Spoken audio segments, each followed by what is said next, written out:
Bismillahirrahmanirrahim. Assalamualaikum warahmatullahi wabarakatuh. Jumpa lagi dengan kami Saham Hijau, yaitu segala sesuatu tentang dunia investasi di pasar modal. Pada kesempatan kali ini kami akan berusaha menjawab pertanyaan daripada penonton setia kami tentang logika bandar, yang menurut kami sebetulnya sangat mudah untuk dipahami. Sebelum lebih jauh, jangan lupa untuk subscribe, like, dan komen agar channel kami bisa terus berkembang.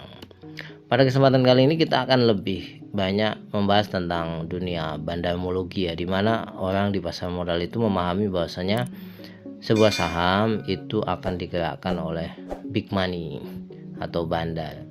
Nah, pertanyaannya seperti ini: memahami pola bandar itu yang sulit, perlu dijelaskan secara detail, ya, karena pada posting sebelumnya kami juga membahas tentang salah satu aspek bandarmologi.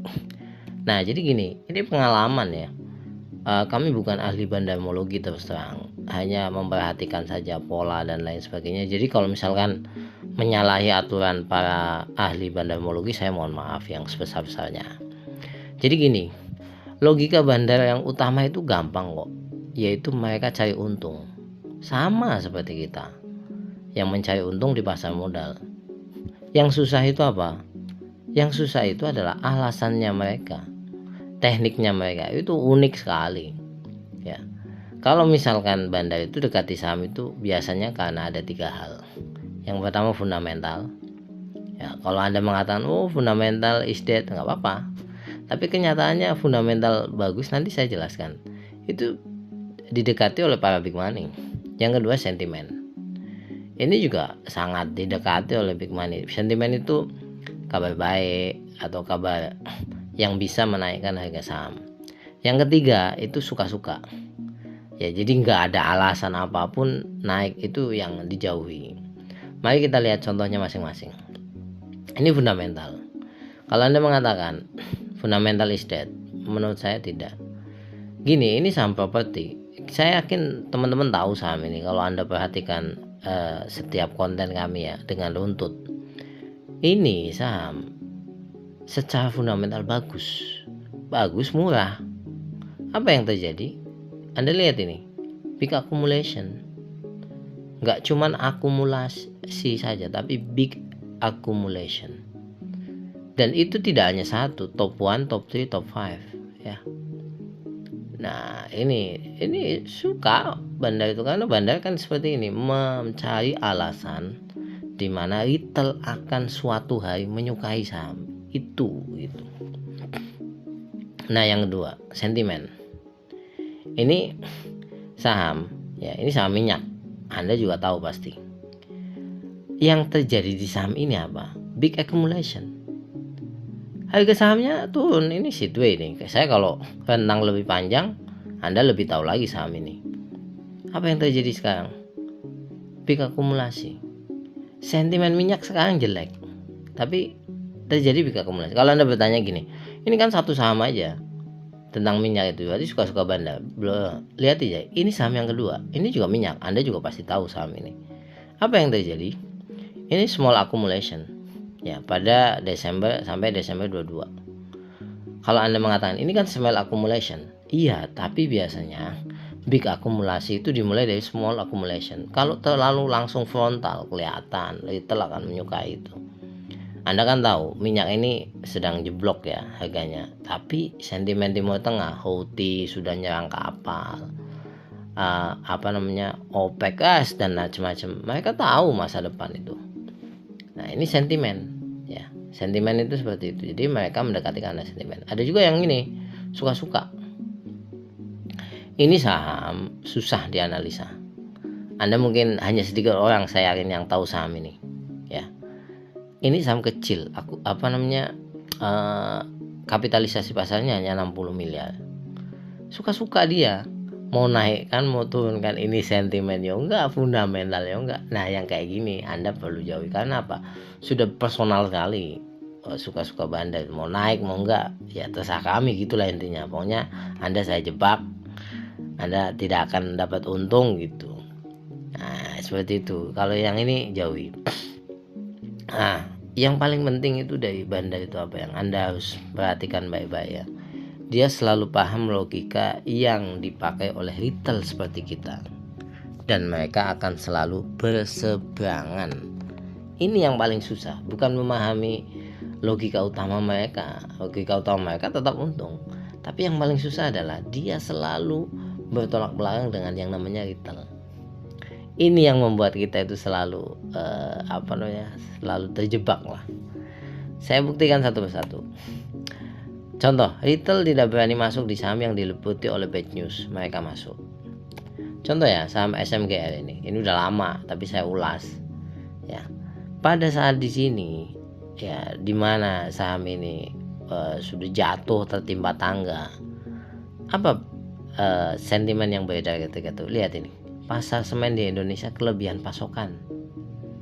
Ya, padahal ini pada tahun 2022. Pertanyaannya, kenapa kok dikeluarkan 30 Maret?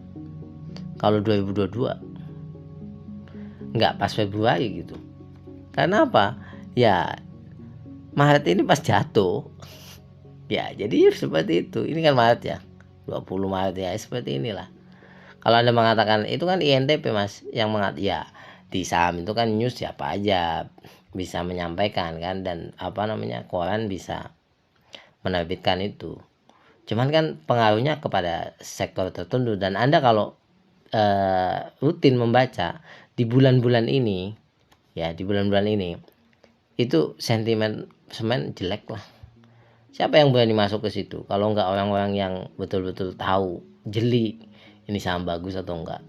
Nah ini contoh ya. Yang berikutnya, retail akan optimis di saham yang memiliki tren bullish.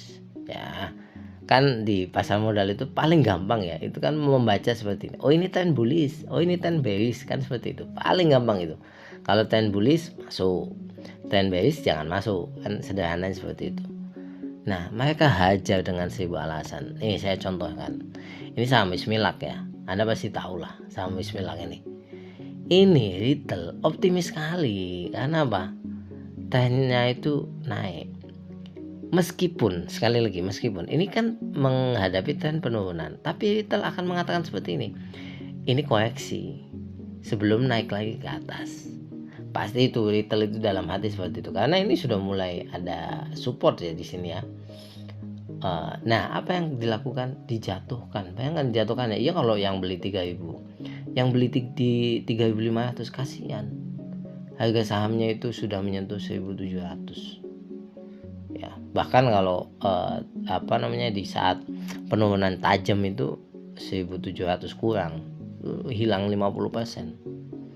Ya jadi seperti itu. Kalau Anda mengatakan, loh ini kan sebabnya karena harga cukai rokok naik gila-gilaan, makanya saham Bismillah anjlok.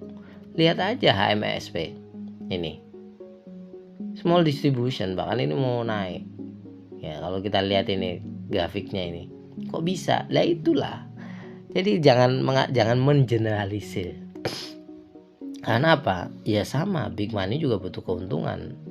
Dia udah beli di sini, harga sudah naik, apa yang dia lakukan? Ya jual. Seperti itu. Kemudian retail pesimis di saham yang nggak naik-naik. Mereka justru menikmatinya. Biasanya ya, retail itu kan punya penyakit seperti ini. Ini lama sideway ini, nggak naik-naik, pindah. Jangankan 3 bulan, 1 minggu aja nggak naik, retail udah pindah. Apa yang mereka lakukan? Ini Maret sampai September, small accumulation. Terjadi small. Anda misalnya mengatakan, lo itu kan akumulasi kecil. Ini saham kecil, kalau akumulasinya besar bahaya. Ya jadi seperti itu. Oleh sebab itu yang paling susah adalah bagaimana mereka bisa bertolak belakang dengan psikologi kita sebagai retail. Dan yang pasti adalah mereka punya psikologi yang sangat matang. Kalau kita goyang sedikit udah was-was. Kayak di grup kami ya, ada yang minus 3% itu udah gelisah sekali seperti itu.